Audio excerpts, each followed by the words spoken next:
আমাদের নেতা আমিরে জামাত, তখনও তিনি মন্ত্রী ছিলেন, মাওলানা মতিউর রহমান নিজামী ঐতিহাসিক ভাষণ দান করেন সেই সমাবেশে।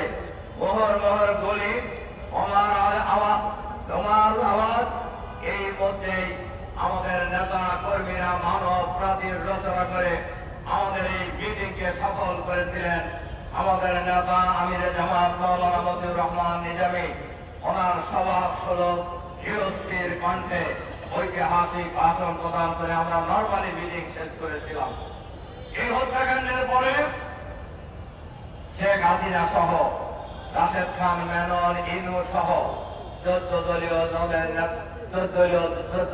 জোটের নেতাদের সহ নেতা কর্মী সহ মামলা দায়ের করা হয়েছিল। সে মামলায় চার্জশিট হয়েছিল। অদৃশ্য শক্তির ইশারায় অধিকতর তদন্তের কথা বলে সেই চার্জশিট সেদিন সরায় নেওয়া হয়েছিল।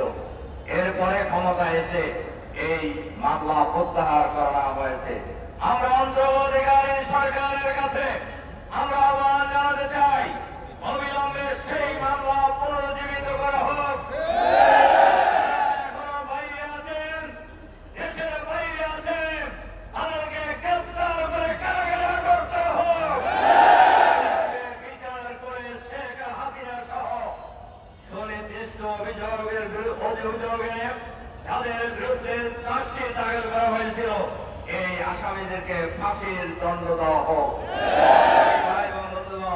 শেখ হাসিনা এত অপরাধ করেছে, এত হত্যাকাণ্ডের সাথে জড়িত, 28 অক্টোবর বর্বর হত্যাকাণ্ডের সাথে জড়িত, শাপলা চত্বরের হত্যাকাণ্ডের সাথে জড়িত, বিডিআর হত্যাকাণ্ডের সাথে জড়িত, জুলাই বিপ্লবে গণহত্যার সাথে জড়িত, একবার নয় 2000 বার ফাঁসি দিলেও তার ফাঁসি শেষ হবে না।